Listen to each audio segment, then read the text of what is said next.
Hey, this is Reverend Bill, and this morning actually, it just turned is 4:20. So happy Easter to all of you! Early Easter. It's 12:32 a.m.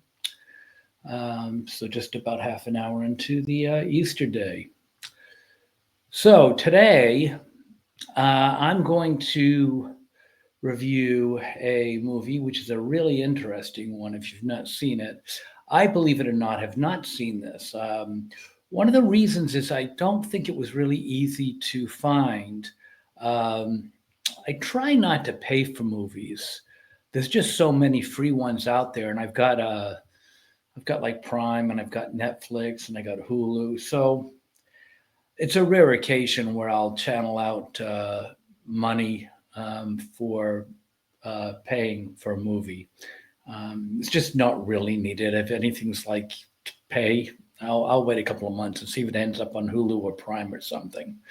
Netflix really doesn't seem to have all that new movies from theaters anymore, but I'll keep an eye out. Anyway, this is an oldie. This is actually Fear and Loathing in Las Vegas. I believe this one was in 1998-ish, I believe. I believe it's 1998. Directed by Terry Gilliam um, from Monty Python fame. He's also known for doing Brazil, which I'm really not a fan of, to be honest with you. What else did he do? I think he might have done Time Bandits, handmade films. I think he did Time Bandits, and usually he does things from handmade films. Anyway, he's okay. I mean, he tends to kind of get carried away sometimes, like in Brazil. This one, I think he did fine. Um, Stars Johnny Depp, who this is kind of a story within a story. It's very interesting. It's actually about Hunter S. Thompson, who was a strange duck. He's no longer with us. I'll get into that in a little bit. But it's a true story, although he uses the alias Raoul Duke in this, which is, I guess, a name he really did use in real life too. And he co-stars with Benicio del Toro, who actually is a very good actor. He's done a lot of movies, even the ones that don't get a lot of attention, like Reptile. I liked him in that. And actually, a movie that did not do well, Excess Baggage, he did with Alicia Silverstone back in the late 90s, probably around the time he did this. And I thought he was in good, absolutely great in Sicario, Usual Suspects. I actually like the guy a lot. Um, if you haven't seen those Sicario movies, by the way, especially that first one, that's definitely one to watch. He's really good. He can do comedy too. I think he's one very underrated actor. But he actually plays Oscar Zeta Acosta, who also has an alias he had in real life too, Dr. Gonzo. We'll get into that too. It's kind of a complicated movie because it is true, but the characters were a little bit, shall we say, odd um, in more than a few ways. But we'll get into that. It was a different time too. That's what really got to me. It really happened, but it was filmed in a time. I don't think you could film this now. This was filmed back in 1998, which was evident. I do not think you could film this movie today the way it was filmed back then. It was full of things that I don't think people would be okay with. We'll get into that a little bit. But furthermore, it was a film of what happened in 19, I think it was either 71 or 72. That's not me not doing my homework. I got different times. I think it was 71. Um, but I have seen references doing 72, but I'm thinking that maybe the notes were in 72. I'm going to go with 71 on this. Um, but what happened was Hunter S. Thompson was a writer, and he got an invitation to write a story about some kind of a race out in Las Vegas over the weekend.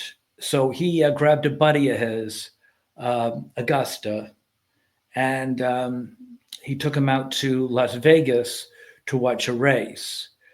Um, they were, to call them drug users would not be doing them justice.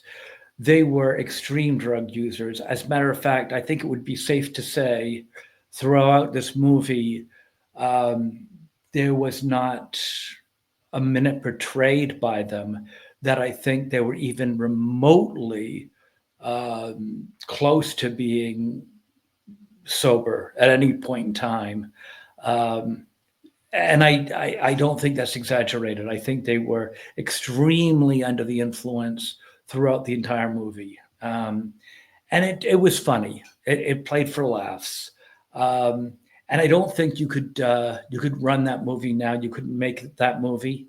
I don't think they would have gotten away with what they got away with in the 70s if they tried to pull that now. I mean, even, I wasn't, I was alive, but I wasn't really a functional person when they were doing this. It was like 71. I would have been like five or six.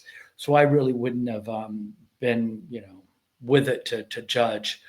But I mean, I grew up and had some fun in the 70s and 80s. And I'll tell you right now, even what I saw in the 70s and 80s, you couldn't get away with now. People were a lot laid back. And I think people are kind of like, they kind of stick in their nose in a lot of things that they probably shouldn't be nowadays. Um, I mean, a few years ago, I was taking a nap in the car waiting for my wife to do some shopping, and I guess some saw me taking a nap in the car and to call the police. They thought I was up to no good, and it's like, no, I was just taking a nap waiting for my wife. That would never happen back in the 70s or 80s, and people just tend to, they like to know what's going on a little bit too much. The stuff these guys were doing is just ridiculous, and everyone was like, whatever. And I think in the 70s and 80s, maybe a little bit in the 90s, people had a tendency to just kind of mind their own business. Personally, I think people, they're just, I think phones and social interaction probably play a lot of part in that as well. But anyway, another thing about this movie that was really incredible is I think people have forgotten how truly brilliant Johnny Depp is as an actor. I think what has happened is he's become a caricature of himself. I think probably a lot of those Pirates of the Caribbean movies has done that. He's turned into kind of like a clown character. But in this movie, he was just brilliant. And you remember back to the days of when he was doing Benny and June, not a very good movie, but a tremendous acting performance, kind of like Robert Downey Jr. when he did Chaplin, not a very good movie, but really brilliant performance. And Johnny Depp can do that. Gilbert Grape was another great performance. People talk about Leonardo DiCaprio's performance in that movie, which was brilliant. But Johnny Depp was equally brilliant. And watching him in this, although it wasn't really a 100% serious role, I mean, he was really, really good. And again, I think he still has it in him, but he's had some rough road, and I think it's a hard time people are taking him seriously now. And maybe he's not taking himself seriously, but I like to think he still has it in him. And have a hard time with his name, Benicio del Toro. Benicio del Toro. Anyway, he's another underrated actor. He does a very good job too. They're kind of like Tweedledee and Tweedledum in this movie. Everyone around them obviously is plotting against them. Things like a simple elevator ride, they're convinced that they're taking their life in their own hands. It's always the world against them. Going to buffet, all they see around them are dinosaurs and beasts who are out to eat them, and assassins who are plotting against them. and having them, seeing paranoia from everywhere. It's just the two of them against the world is kind of humorous. And then there are times where they get paranoid against each other, which is kind of good too. It would have been funnier actually if the truth wasn't so sad, and that is that Dr. Gonzo, played by Benicio del Toro, ended up disappearing in 1974. I guess was talking to his son, was the last one to talk to him. He said he was going to go on a ship full of snow, and no one heard from him again. Hunter S. Thompson, who was estranged from him, they had a few words regarding the way that they were portrayed. I guess Hunter S. Thompson wasn't the best person to portray his friends in his books, and he called him like a 300-pound Samoan and wasn't very complimentary in his rendition of his depiction of Gonzo in the book and the movie, and he got hurt feelings, and they were trying to get the relationship back together when he disappeared. But Hunter S. Thompson said he was either killed for drugs or he was politically assassinated, but he wasn't surprised at all. And then 2005, Hunter blew his brains out on the phone talking to his wife. He was going through a terrible depression with drugs, and he finally had enough.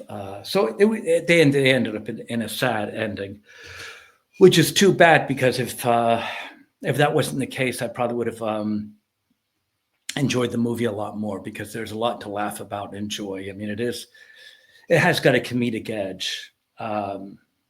And it's a good movie. And I would have enjoyed it a lot more if I didn't know the sad ending of both characters.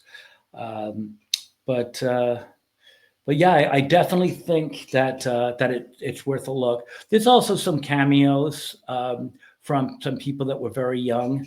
You've got a young Cameron Diaz, who was the first time I remember seeing her was with Jim Carrey in The Mask. That was probably around 1994. It was in a drive-in. I think in the Cape when I saw that. This is somewhat after that. I would tend to think this is probably around the time she did Something About Mary. So you can tell she was young. She wasn't probably quite established then. There was a Mark Harmon who was established. Catherine Hellman, of course, she's been around forever. Tobey Maguire plays a hitchhiker with long blonde hair, which is kind of weird.